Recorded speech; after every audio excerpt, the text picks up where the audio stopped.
Let's see a surprising geometric series dissection inside a unit square, giving us the sum of the geometric series with first term 1/6 and ratio 1/6. Before we start, we note one key point. If we have two squares side by side and shade one of them, then we can cut the shaded triangle from a midpoint of a side to an opposite vertex and rotate the resulting triangle into a second square. In a diagram like this, the triangle, which we call special, has an area equal to one square.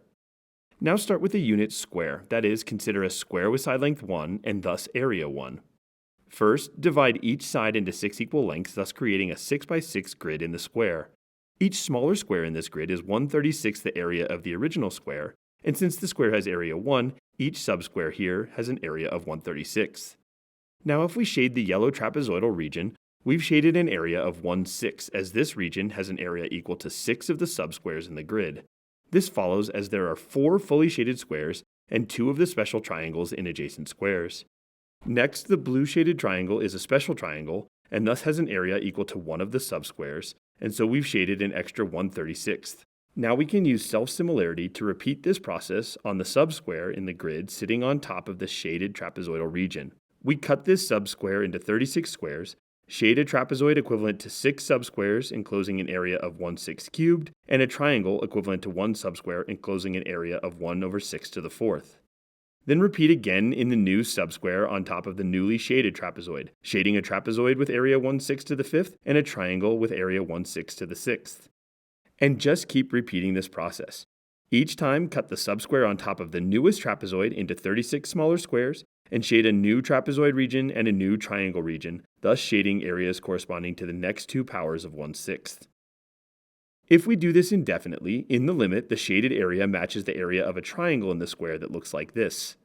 This triangle also arises as one of 4 triangles in a central square created by connecting the vertices of the square to opposite side midpoints like this. And here is the amazing part. By cutting the 4 triangles along the shown lines and rotating the smaller cut triangles 180 degrees, we see that each of these regions is exactly 1/5 of the area of the square, so each region has an area equal to 1/5. But that means that the bottom red triangle has an area of 1/5, and that means that the infinite sum of the positive powers of 1/6 is equal to 1/5. If you don't like that argument, we can also let the shaded region corresponding to the infinite sum of the positive powers of 1/6 be represented by S. And then we see that S is equal to the yellow trapezoid region enclosing an area of 1/6, plus the blue triangular region enclosing an area of 1/36, plus a region that is an exact scaled copy of the original shaded region with a scaling factor of 1/36. So S is equal to 1/6 plus 1/6 squared plus 1/6 squared times S. Then using a little algebra, we see that 35/36 times S is equal to 7/36, so that S is exactly equal to 7/35, or 1/5. Again, we conclude that the infinite sum of the positive powers of 1/6 is exactly 1/5.